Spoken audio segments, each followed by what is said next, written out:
Salut, c'est Bible Tunes, la Bible pour ton quotidien avec Dieu. Le texte pour aujourd'hui se trouve dans l'épître de Jacques, Jacques 1, les versets 19 à 21, et je les lis dans la traduction Nouvelle Français Courant. Vous le savez, mes chers frères et sœurs, que chacun s'empresse d'écouter, mais soit lent à parler et lent à se mettre en colère. Car une personne en colère ne fait pas ce qui est juste aux yeux de Dieu. C'est pourquoi rejetez tout ce qui salit et tous les excès dus à la méchanceté. Accueillez avec humilité la parole que Dieu plante dans votre cœur, car elle a le pouvoir de vous sauver. Avec Jacques, on plonge dans le concret. Jacques invite à quelques réglages intérieurs pour soigner les équilibres de la vie. Vivre une vie plus équilibrée, c'est vivre une vie pleine de sagesse. Cette sagesse dont on a justement tellement besoin pour pouvoir traverser les épreuves avec persévérance. En méditant ce texte, ça m'a fait penser au film d'animation Vice Versa. Ce film parle de la vie d'une adolescente, Riley, qui vit avec sa famille.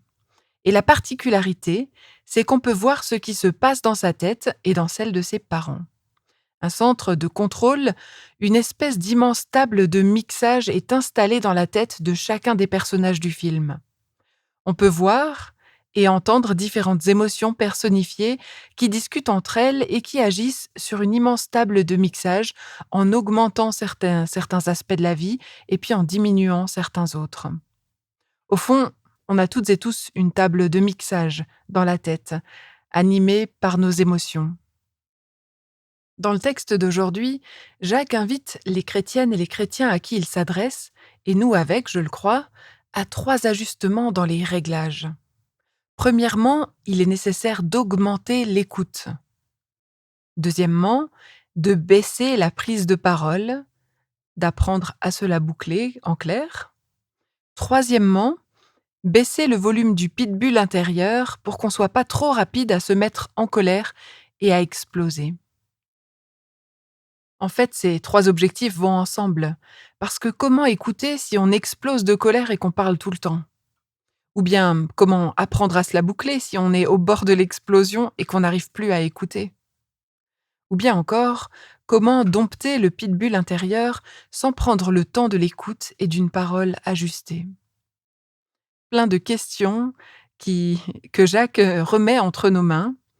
Et le programme est clair, baisser, la prise de parole, augmenter l'écoute, calmer sa colère pour pas qu'elle explose, rapidement. Le programme, il est clair et en théorie, on sait tout ça. On aimerait toutes et tous être des personnes sages qui savent se taire pour écouter les autres. Et on aimerait aussi être des personnes qui savent faire la part des choses avant d'exprimer la colère. La culture qui nous environne nous encourage à faire l'inverse de ce à quoi Jacques invite. En général, on est plutôt encouragé à aller au bout de ce qu'on ressent et au bout de ce qu'on a envie de dire, de beaucoup parler, de prendre beaucoup de place, de laisser libre cours à sa colère dans une certaine mesure. Le slogan est bien souvent le suivant: fais comme tu veux et surtout, sois toi-même. Jacques interpelle ici ses auditrices et ses auditeurs. Tiens ton corps et ton cœur en bride. C'est toi qui es aux commandes de ton tableau de bord. Et il y a des réglages que tu peux faire. Jacques est bien conscient des enjeux. Si on n'écoute pas ni Dieu ni les autres, si on parle à tort et à travers et si on explose trop facilement, on va passer à côté les uns des autres. Ne pas écouter, parler trop vite ou exploser de colère, c'est pas seulement un problème personnel, c'est un problème qui rejaillit dans toutes les relations, dans le couple, dans la famille, dans l'Église, dans la société. Plus tard dans la lettre, Jacques interpelle aussi ceux qui enseignent dans l'Église et qui s'écoutent eux-mêmes au lieu de réellement s'écouter les uns les autres et de travailler à l'unité. Le but, c'est pas d'avoir raison, ni même d'être soi-même, mais de construire des relations harmonieuses avec Dieu et avec les autres. Dans Proverbe 13.3, on retrouve le même genre de conseils que ceux de Jacques. Celui qui surveille sa bouche se garde lui-même. Celui qui ouvre tout grand ses lèvres court à sa ruine. Je Je te propose qu'on passe ces 3 invitations très concrètes rapidement en revue. La première, c'est de s'empresser d'écouter. Et on peut se poser la question, mais c'est écouter qui? Et ta première réponse est peut-être celle d'écouter les personnes qui t'entourent, mais pour Jacques, une autre écoute est peut-être encore plus indispensable que l'écoute des autres, même si elle est nécessaire. C'est l'écoute de Dieu. Dans la spiritualité juive, celle dans laquelle Jacques a grandi, c'est l'écoute de Dieu qui est fondamentale. Deutéronome 6,4, le schéma Israël, dit ceci: Écoute Israël, le Seigneur notre Dieu est le seul Seigneur.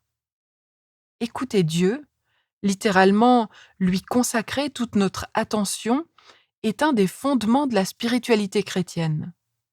Jésus lui-même interpellait l'écoute des disciples et de ceux qui l'accompagnaient. Et voilà ce qu'il dit en Matthieu 13,9, que celui qui a des oreilles pour entendre, entende. Écoutez Dieu. Et même plus réellement chercher à entendre Dieu. C'est ce qui permet de persévérer dans l'épreuve. C'est ce qui permet de rechercher et de recevoir la sagesse. Ensuite, bien sûr, il s'agit d'écouter les autres autour de nous. C'est un sacré cadeau d'être entendu par quelqu'un à qui on a quelque chose d'important à dire. S'empresser d'écouter, plutôt que d'être rapide à parler, c'est une règle de communication fondamentale qui fait du bien dans bien des relations. Un jour, j'ai organisé un exercice d'écoute avec plusieurs participants et les consignes étaient simples, il fallait s'asseoir face à face et raconter un de ses meilleurs souvenirs d'enfance pendant 5 minutes sans interruption. Et l'autre personne, elle était assise en face, elle ne pouvait qu'accueillir cette parole et montrer son soutien sans la commenter, sans interférer ou pire, sans rapporter la conversation à elle. Et c'est devenu assez vite clair que c'était pas forcément dans nos habitudes d'écouter attentivement quelqu'un. Certaines personnes étaient vraiment chamboulées par cet exercice. C'était comme si c'était la première fois depuis longtemps qu'elles étaient réellement considérées, écoutées et entendues. Réellement écouter quelqu'un, c'est lui accorder de la valeur. Et je crois qu'il y a là un puissant levier. Quand on se concentre sur le fait d'écouter quelqu'un, notre parole apprend à prendre sa juste place. Le deuxième aspect dans ce texte, c'est de désamorcer sa colère. Jacques dit qu'une personne en colère ne fait pas ce qui est juste aux yeux de Dieu. La Bible contient de nombreuses histoires de personnes qui se sont laissées déborder par leur colère, comme par exemple Caïn ou Moïse, lorsqu'ils en arrivent au meurtre. La colère peut nous rendre rapidement incapables d'écouter. Et Jacques observe avec d'autres à cette époque qu'une fois qu'on est vraiment en colère, on peut devenir incapable de se contrôler soi-même et qu'on perd toute capacité à rester juste. La colère nous empêche de faire des pas vers l'autre et de rechercher un chemin. Elle a tendance à nous isoler. Et en plus, Jacques en reparle après au chapitre 5, on se place en juge des autres, alors que c'est à Dieu que ce rôle revient. Pas si facile de ralentir la montée en puissance de la colère. Mais c'est un muscle spirituel qui s'entretient. Au moment où le niveau de la colère monte, on peut encore décider de sortir pour pas tout fracasser. C'était l'appel que Dieu adressait à Caïn. Si tu agis comme il faut, tu reprendras le dessus, sinon le péché est à ta porte, comme un monstre à l'affût.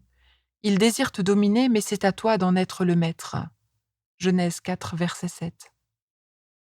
Pour Jacques, les chrétiens sont responsables de leur écoute, de leur prise de parole et de la vitesse avec laquelle ils se mettent en colère. Il y a un sens dans tout ça, et je vais lire la suite du passage, verset 21. C'est pourquoi rejetez tout ce qui salit et tous les excès dus à la méchanceté. Accueillez avec humilité la parole que Dieu plante dans votre cœur, car elle a le pouvoir de vous sauver. Apprendre à écouter, à gérer ses prises de parole, à ralentir sa colère, ça permet 2 choses. Rejeter quelque chose et accueillir autre chose. Rejeter tout ce qui salit et tous les excès dus à la méchanceté, c'est une bonne chose, je crois, de pouvoir le reconnaître, de pouvoir les identifier, de pouvoir faire le tri, de pouvoir reconnaître que notre réaction a été excessive. Et aussi, d'autre part, accueillir avec humilité la parole que Dieu plante dans les cœurs. Accueillir la parole, c'est faire autre chose que de simplement la laisser vaguement rebondir sur la surface du cœur. Accueillir la parole, c'est la laisser pénétrer dans tous les domaines de la vie. Écouter réellement, c'est s'attendre avec humilité, parce qu'on est loin de tout comprendre, que la parole de Dieu va produire un effet en toi. Ça prend du temps, du calme et de l'attention. Jacques avait peut-être entendu la parabole que son grand frère Jésus avait racontée, la parabole du semeur en Matthieu 13. La graine est semée, mais le sol n'est pas forcément en capacité de l'accueillir, de la laisser germer et croître.